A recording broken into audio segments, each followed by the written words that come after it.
Alright, so we're going to show you how to do a perfect loop inside of Production Crate's Laforge Suite Cubic Fractal plugin. It's quite a mouthful there, but it's a really useful tool for creating some fun fractal formations, and there's really a lot of variation you can get.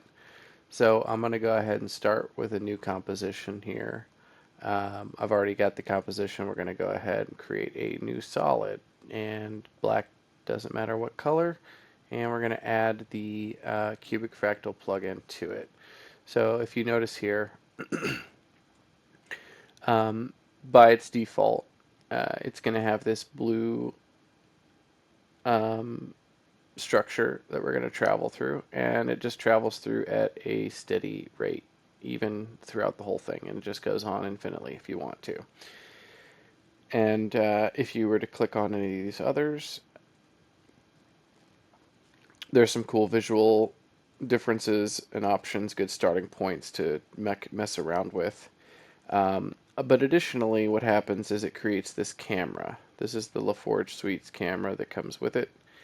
You can do things like change the visual rotation, looking in different areas, rotating it, and then traveling along the line. So you can move that position. You can also play with the zoom on it. But what we need is something different than this, because what happens if you were to we're going to go ahead and show you real quick. We're going to start here. We're going to go here. We're going to go 0. I'm doing keyframes here. One for the beginning, one for the end, to animate this camera moving forward. And if you do so, notice the edge right there, how all of that is lit up. That doesn't occur anywhere else along this line. That happens at the 0 point. So whatever the 0 is, we can't see it, but when we're on it, we can't see. But this camera does not make it easy to loop. So we're going to go ahead and delete it. And you'll see the difference that that creates. It's going to give us our automatic movement forward. And that automatic movement forward. Okay, going back here. Okay, now there's a camera. We're going to delete the camera. See the difference. The visual acuity is different. We'll go to noir, and we'll see the camera here. Another thing to notice about the camera, like I was saying, it's not animated normally. If we were to animate it, it would have that problem for looping at least. So we're going to delete the camera. See, that looks much different. And the light and the fog move at the same rate. What I was going to show is, so here, we go into scene, and we move the fog. So that fog is at whatever distance it's set.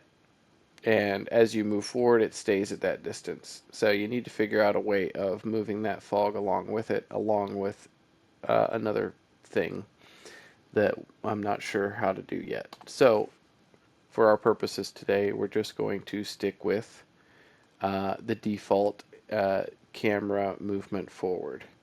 If you see here, it goes forward, that lights up this part, and then it goes forward a little more, and then lights up this part. So this is geometrically perfect, but the lighting's not. This 400 frames in is a perfect loop zone.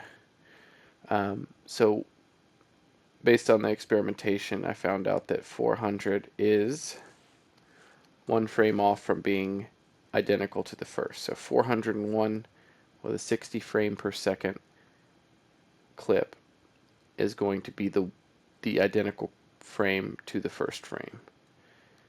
So what we want is the frame before, so that when it travels through, that next frame, which would be identical, is now the first frame of the composition, making it a perfect loop. So in order to see this, you can go ahead and Control-Shift-D, delete the tail, and then now we have this clip shortened up. Control-D to copy, bring it to the end here. You can hold Shift while moving the slider, and it will lock in with whatever is there, and then you can move that while holding shift and it'll lock in on the other side. So now we have a perfect loop here. I'm running it at quarter because my computer is not too fancy. So this perfect loop is going to be consistent, and then if you were to Control D and Shift and bring it over here, then you can continue that even further. So yeah, that's the basic shortest loop you can get with the Cubic Fractal program. Okay, there we go. Now we're looking at the one we're looking at.